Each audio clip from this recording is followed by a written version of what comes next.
Before the heavy stuff, something worth knowing. There's a number about North Carolina I didn't know until this week, and it's more than 20 million of something. That's at the end.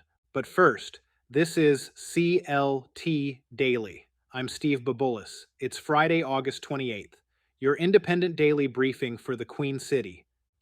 Yesterday I told you Charlotte's transit plan runs on sales tax, and sales tax has stopped growing. I also told you I hadn't seen the county's model, and I wanted to read it. Somebody published it the same day, so here's the number I couldn't give you. 4%. That's what the plan assumes. About 4% sales tax growth a year, every year, for 30 years. Run that out, and it produces $19.4 billion, with about $5 billion more expected from federal grants. Now here's what actually happened. 2 years ago, growth was under 1%. Last year, it hit 4. This year, it's flat or falling. Once in 3 years. And the math is not forgiving.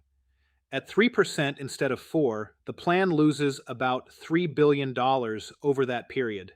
At 2.5%, it loses nearly $4.5 billion. Here's the transit system's answer, and it deserves to be heard in full.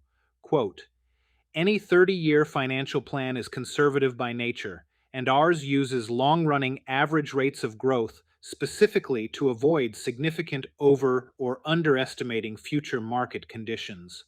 They say they're not concerned about major changes right now, and that they update the projections continually. That's a legitimate answer. A 30-year average is supposed to absorb bad years, and one flat year is not a trend, but two things sit underneath it. The Silver Line light rail costs $3.3 billion, and it can't be broken into smaller phases without risking the federal funding. It's essentially all or nothing. And operating costs, mostly wages, historically grow faster than inflation. So if revenue goes flat while the cost of running today's buses keeps climbing, the money to keep service on the road comes out of the money to build new things. One more thing about where this came from. Yesterday, I connected two facts from the outside and told you I hadn't seen the model. WFAE reported it out with the real assumptions. That's the difference between noticing something and knowing it, and I'd rather tell you which one I'm doing.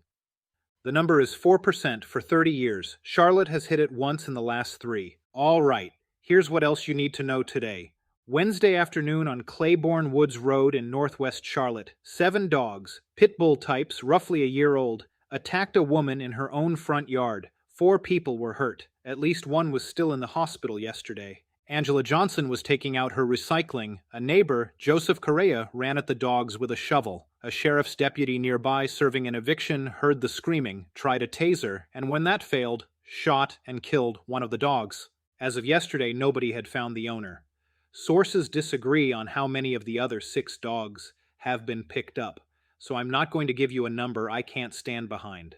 Second, good news at the airport. American Airlines is adding Barcelona from Charlotte next summer and moving its Paris service earlier to March. That's 11 daily flights to 9 European cities by summer 2027 from American's second largest hub. And the clock, 38 days until October 5th. Now, as promised, Dolly Parton died this week at 80. You'll hear a lot about the music. Here's the North Carolina part. In 2017, her Imagination Library went statewide here through Smart Start and the North Carolina Partnership for Children. Every child in this state, birth to age 5, can get a free book in the mail every month. Since then, more than 21 million books into every zip code in North Carolina. The state has been matching that. This year's budget put another $6 million in, on top of $7 million already recurring, $13 million total. And after Helene came through the mountains in 2024, she gave $1 million to relief in those counties. Her companies and the Dollywood Foundation put in another $1 million. She started the book program because her own father couldn't read. 21 million books. That's CLT Daily for Friday, August 28th. I'm Steve Babulis. We'll be back tomorrow. Same time, same city. Until then, Charlotte, take care of each other.